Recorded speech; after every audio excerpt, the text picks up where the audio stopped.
Dr. Ruto, and you know me very well. Together with your wife, you know me very well. Siwachuki, but ujinga ni ujinga. Kama inafanya mukat's feelings, mcommit suicide, mcommit too. Then the hypocrisy of William Ruto is this. And this is what I don't like. Hii ni mafia wapi? Where is this man from? A very good evening and welcome back, ladies and gentlemen. Thank you very much for your greatest support. Now, fellow Kenyans, there is something here that I would like to say or that I would like to ask. And I want you to be the judge in this video because I don't want to talk too much about these two people. They know themselves, you know, they are birds of the same feathers and they flock together. So I can't talk too much about them. But I just want to give an overview of what is happening here. But before that, fellow Kenyans, I would like to request you that if at all you're meeting for the first time, please don't forget to click the subscribe button. You can as well like, you can share, drop me your comment in the comment section. Tell me what you think and where you're watching this video from. And also, fellow Kenyans, this one is just a humble request that the burial, the funeral that we have as a family, the burial is on Saturday. And I'm planning to travel. I'm traveling tomorrow because I've been doing 1 to 3 things here and there, doing some clearance up in Nairobi. So I'm traveling tomorrow and up country kesho. I'm just requesting, guys, if you're in a position and you're willing to stand with me, please, you can still use the number, this number. Bado nimebakisha mahali, bado sijafikisha kile kiwango. Of course, I've done some part. I'm still remaining with some. So I'm just requesting that if you're in a position and you can help, please, naomba tu tafadhali unaweza ukanisaidia. Nitashukuru sana. Kile kidogo ambacho uko nacho, iwe ni 100, iwe ni 50, nitashukuru sana. I'll take it positively na nitashukuru. Thank you very much kwa wale watu ambao tayari washatuma. Nashukuru sana kwa upendo wenu. Nimeona upendo wenu na kile ambacho umekifanya, nashukuru sana. Thank you guys, God bless you, asanteni sana. Please don't forget to click the subscribe button. Now, there are two gentlemen here, two men of God, and I don't know why. Is this one of the ways to hii ndio njia moja ya kupata followers ama ni njia moja ya kuonyeshana kwamba wewe pia una sauti ama ni njia moja ya kuonyeshana kwamba wewe ni mtetezi wa watu? I don't know. I don't want to mention names, but I want you to listen to these two gentlemen. Number one,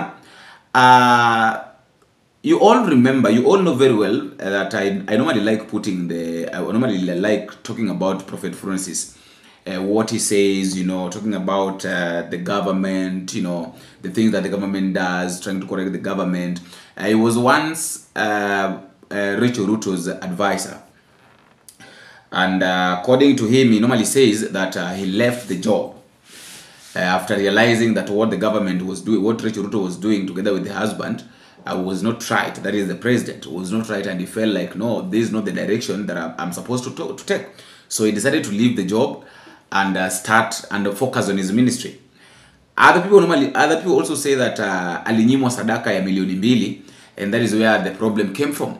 But so I really don't know. I've never been interested in knowing exactly what happened, because, you know, there is no need of inafika wakati mwingine kuna watu wengine you don't need to dig what conspired, you know, what happened. Yes, it's good to dig, but sasa zingine we feel like, no, this one is not worth it. So, unaona, Prophet Tony is trying to correct him after his statements, you know, trying to say that Ruto ni mjinga, you know, kitu ambacho wanakifanya ni ujinga, all those statements, you know. But I was feeling like, okay, you know, these guys, they're in a better position of calling themselves watumie tu masimu, and then they can correct each other over the phone, instead of showing us who they are, showing us their characters. You know, sio jambo la muhimu, sio jambo nzuri sana watumishi wa Mungu kuanza kujibizana kwa social media. That is one thing I believe, that it's not right. It does not show, it doesn't bring a good picture kama watumishi wa Mungu wanaanza kujibizana kwa social media, unapata, so you are taking a portion of a clip yenye mtu amesema because you want to validate some point. Now that is where you are measuring into. I'm not protecting, I'm not defending Prophet Phronesis, I'm not defending anybody, but I'm just talking about this. You know, it is not right. Remember when Bishop John C.W. was talking about being set up, that kuna wahubiri wameketi kikao wakasema kwamba wanaenda they are setting him up with the police officer, with the DCI, so that he can be arrested. Now Apostle this Prophet Tony confirmed that they are ready. In fact, washaenda paka kwa DCI and they are ready to take Prophet Phronesis to the DCI. I want you to listen to this video from the beginning up to the end, and then you tell me what you think. Do you really think that it is right? Number one, do you really think that it was right for the pastor Tony to come to confront Prophet Phronesis? Number one. Number two, do you really think that it's always right for Prophet Phronesis to correct the government in the way he normally does? If you never watch, if you never listen to anything that Prophet Phronesis normally say, please refer to my previous videos on Prophet Phronesis. You listen to him the way he normally hits the government. I don't know, maybe it's about hate, because of the hatred that he has with the Ruto's, William, the president's family. I don't know. You can tell me that at the comment section. But all in all, fellow Kenyans, watch this. In the name of Jesus Christ. Kuna kitu ambacho akiendi sawa na hakiendi vizuri, hakijakaa sawa kabisa. Hakijakaa sawa kabisa. Na hii ni kuhusu kanisa la Yesu hapa Kenya. Kuna watumishi wanadhalilisha picha ya kanisa na wanadhalilisha picha ya watumishi, especially prophets. Na kauli zao zimekuwa hazina adabu, hazina heshima na hazina utaratibu, na si mafundisho mema katika Afrika na katika jamii kwa ujumla. Kuna nabii ambaye nimemuona anajiita nabii, lakini according to me as a prophet, he is not a prophet and he is never a prophet. Huyu aheshimu viongozi, huyu aheshimu viongozi wa kanisa, maana nimesikia akitukana viongozi wa kiroho, especially mababa wa kiroho hapa Kenya. Nimesikia pia akitukana viongozi na akiongea lugha mbaya sana. Hebu msikilize anavyosema. Msikilize anavyosema. Again, Dr. Ruto, and you know me very well. Together with your wife, you know me very well. Siwachuki, but ujinga ni ujinga. Kama inafanya mukat's feelings, mcommit suicide, mcommit too. Then the hypocrisy of William Ruto is this. And this is what I don't like. Who does that? Unasikia kwenye hiyo clip ameita president mjinga. Ametusi president na akamuita president, akasema president ni mjinga. Who does that? Biblia inasema wanaostahili heshima wapewe heshima. Ni Biblia gani unasoma? Anajiita Phonics. You Phonics. Can I ask you a question? Which Bible do you read? Biblia inasema hakuna uongozi usiotoka kwa Mungu. Na nimeona anahubiri kwa uchungu sana. Na vile hapo anasema, nataka Wakenya mjue kitu ambaye hamjawahi kujua kuhusu huyu mjinga. Because huu ni ujinga, na ili jambo litaanza kufanya kanisa, watu waanze kusema kanisa inaingililiwa na serikali na polisi, ni kwa sababu ya wajinga wachache kama hawa. Ni sababu ya wajinga wachache kama hawa. Who does that? Nani anafanya hivyo? Kutukana. Heshimu viongozi. Heshimu viongozi wa kidini, heshimu viongozi wa serikali, Heshimu viongozi, heshimu president, heshimu governor, deputy president, heshimu MP, heshimu senator, heshimu MCA, heshimu hata kiongozi wa kijiji. Heshima ni tabia yetu, na heshima si utumwa. Kama ni prophecy unalete yako ya ujinga, lete prophecy, wa Kenya watakusikiliza. Lete prophecy, wa Kenya watakusikiliza, and then waangalie time, wa wait for that prophecy, ili maana time ndio huwa inasema kama we are prophet of doom or not. Who does that? How can you do that? Na mimi nashangaa viongozi wa dini wamenyamaza. Viongozi wa usalama, DCI imenyamaza. Kwani mnaogopa huyu mtu? Huyu mtu si prophet. Anafanya ujinga kwa kushikilia Biblia. Na haku left State House. He never left State House. Alifukuzwa State House kwa sababu ya hii. Kwa sababu, if I'm not wrong, alikuwa advisor wa Her Excellency Rachel Ruto. Lakini kwa sababu ya tabia zake akafukuzwa. He never left State House. Alifukuzwa State House kwa sababu ya tabia hizi. Kwa sababu ya tabia hizi. Please. Na kanisa tumenyamaza tu. Polisi wamenyamaza. Polisi, the commander in chief ambaye anaheshimiwa na Uhuru Kenyatta, ambaye aliheshimiwa na Raila Odinga, ambaye anaheshimiwa na Kalonzo Musyoka, ambaye aliheshimiwa na Wakenya wakamchagua na Mungu akammiminia mafuta. Commander in chief ni mtu wa kumuita mjinga? Who does that? Uone unalidhalilisha kanisa, na ofisi hii ya prophets unalidhalilisha. Not only this man, nimeona wengine tu the so called wanajiita prophets, and according to me they are not prophets. Ni wajanja tu. Unasimama kabisa unaita the commander in chief, the head of state, unamuita mjinga. Hebu nipatie prophecy yangu, maana mimi nakupatia yako unakujiwa. They are coming for you. Uniform. I saw uniform coming for you. And wakati wanakukujia, they are very right.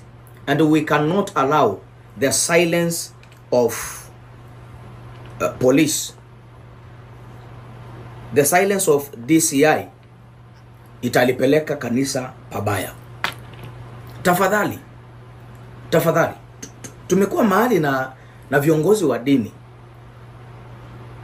Na tumesema tutakupeana kwa sababu una tabia mbaya. Unataka kuliharibu na kulichafua kanisa la Mungu, na kuchafua Biblia na kuchafua neno la Mungu. Who does that? Watu wa dunia wakitukana president tunaweza kuwaelewa kwa sababu maybe hawajui maandiko. But what about you ambaye unashika Biblia na unasimama kwa pulpit kudanganya watu? Kwa nini una hasira hiyo? Hiyo hasira ni ya nini? Kama ulifukuzwa State House kwa sababu ya kuitisha sadaka kila saa.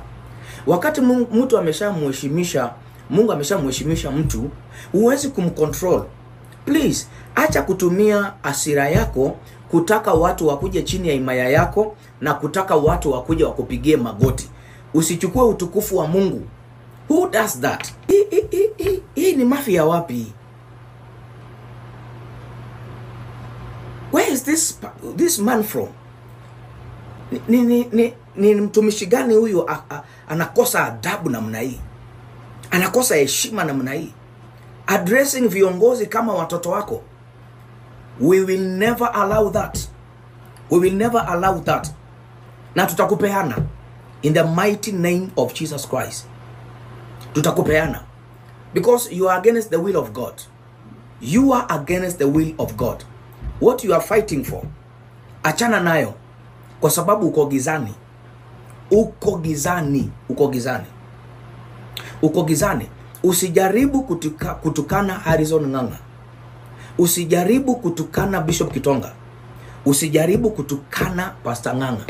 Usijaribu kutukana Pastor Lai. Usijaribu kutukana Pastor Ezekiel. Usijaribu kutukana viongozi wa kidini. Don't. Who does that? Una hata adabu? Una adabu? Hiyo ni show off na ni kiburi. Uko na kiburi ya ujinga. Una kiburi ya ujinga.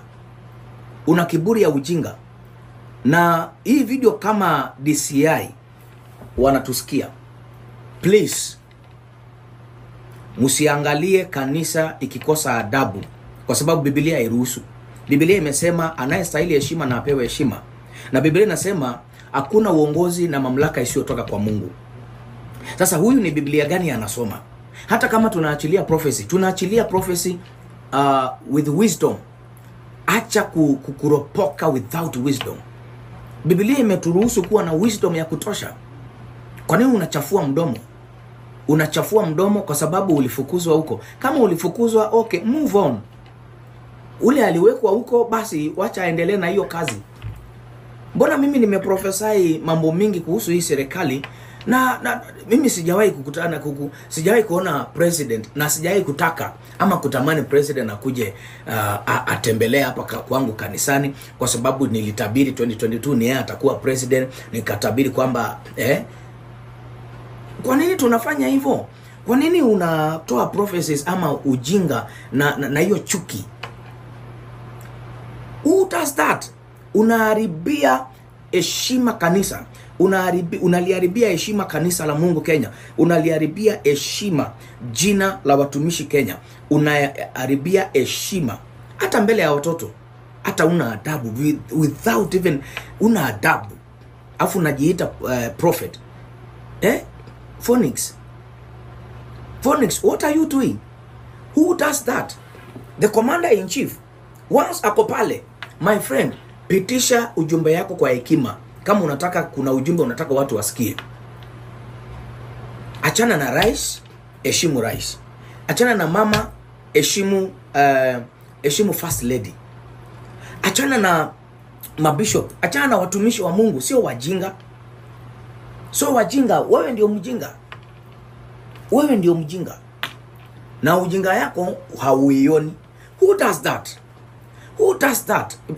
We will not allow you. We will not allow you.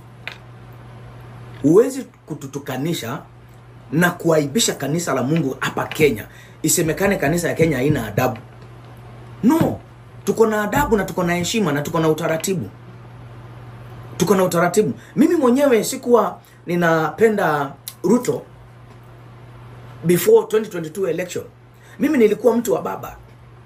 Lakini wakati Mungu kwa maombi alinionyesha vision kwamba huyu ndo atakuja kuwa president wenu, na nikawaambia wa Kenya, na ikakuja kutimia. Sikubaki na hiyo feelings. Hapana. Singeenda against the will of God. Nilisema Mungu, basi kama wewe umeamua, Mungu kama umeamua hivi, basi sisi ni nani tupinge? Na nikawaambia wa Kenya, the 5th president atakuwa hivi na hivi na hivi. Na the 6th anakuja ambaye hatakuwa na huruma, upanga itakuwa kwa mkono yake asubuhi mpaka jioni. Na hapo ndio wa Kenya watalia, watakumbuka. Kwa nini? Kwa sababu ya hizi tabia ambazo tuko nazo. Nimeona wengine wanafanya challenge kwa TikTok. Wanafanya challenge kwa TikTok na wanageuza mdomo hivi kama ule mtoto wa Raila Odinga. Phoenix, ni nini unafundisha wa Kenya? Maana hii adabu wa Kenya wamekosa imetoka kwa viongozi. Imetoka kwa viongozi wa kisiasa na watu kama Phoenix. Ni nini unafundisha watoto? Wewe una watoto hujazaa. Ni nini unawafundisha hao watoto? Baadaye watakuja kukukosea heshima. Kama huna kitu ya kusema, shut up your mouth. Na kama Mungu hajaongea na wewe, please, if usijiite prophet na Mungu hajaongea na wewe. Nimetafuta ule ambao ulikuwa unaimba kwamba ni baba yako wa kiroho, na nikafanikiwa kumpata. Mliachana kitambo. Akasema yeye anaga watoto sampuli yako. Sasa you are on your own, unapambana huko, kile unatafuta utakipata. Na mimi natoa wito kwa DCI natoa wito kwa idara ya usalama, please, msiruhusu kabisa kanisa la Mungu Kenya ichafuliwe na watu kadhaa. Don't do that. Sasa mnataka baadaye watumishi, wachungaji waanze kuteswa, waekewe sheria kwa sababu ya mpuzi mmoja kama wewe.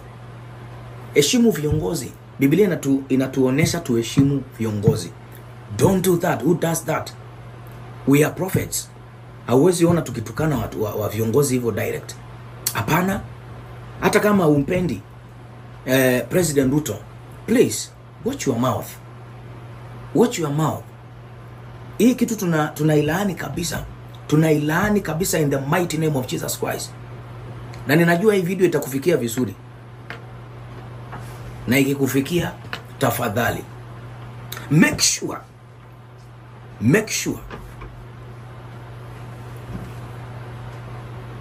umepata hekima. Kwani ulikula hekima ukaimeza ukaenda kuiflash? I mean, kwani watumishi Kenya mmekuwa aje? Kwani mmekosa adabu aje? Who does that? Who does that? Saa ingine ukiona nikiongea na ujasiri mambo ya Uhuru Kenyatta, usichukue hiyo opportunity ukijifanya ati wewe ni prophet unaongea kama mimi. Don't try that. Kama Mungu hajaongea na wewe, please don't do that. If God hajaongea na wewe, watch your mouth.